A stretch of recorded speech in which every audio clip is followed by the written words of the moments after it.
বিসমিল্লাহির রহমানির রহিম। আসসালামু আলাইকুম। তো মহান আল্লাহর নাম নিয়ে আজকের ভিডিওটি শুরু করছি। তো বন্ধুরা, ধরুন আপনার কাছে ৪,০০০ টাকা বাজেট আছে। তো ৪,০০০ টাকার মধ্যে আপনি একটা বিজনেস করতে চাচ্ছেন।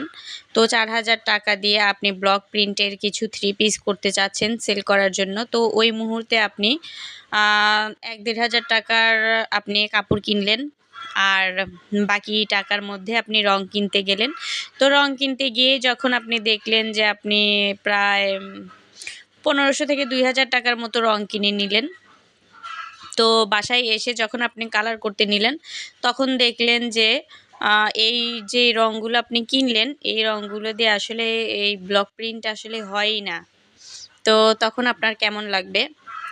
যখন আপনি আপনার জানা মতে যেগুলো দিয়ে রং করে সেই রঙগুলো আপনি কিনতে গেলেন, অথচ একটা লোক জোর জবরদস্তি করেই আপনাকে তার জানা কাজগুলোর মধ্যে যে রং, সেই রঙগুলো আপনাকে জোর করে দিয়ে দিল। তো আপনি বললেনও যে এটাতে হবে না, তবুও সে ওইটাই দিল আর বলল যে হ্যাঁ, এটা দিয়েই করো, এইটাই হবে। তখন আপনার কেমন লাগবে? তো ঠিক এরকম একটা ঘটনাই আমার সাথে ঘটেছিল।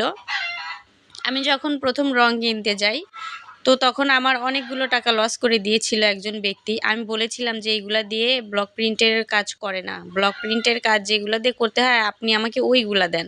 তো ওই লোকটা নিছকই একটা পরামানিকত্ব দেখিয়ে, মানে আমার যে কোনো কোর্স করা নেই এই কারণেই আরকি ওই লোকটা আমাকে ভুলভাল বলে অনেকগুলো রং দিয়ে নিয়েছিল।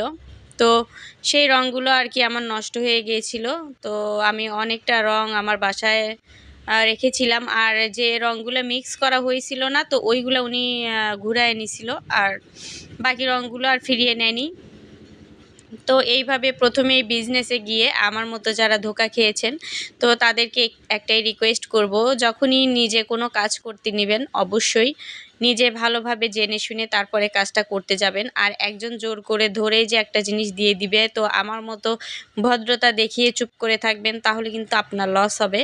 তো আমি বিজনেসের প্রথমেই এরকম একটা ধাক্কা খেয়েছি, যেটা আমার জন্য একদমই উচিত ছিল না।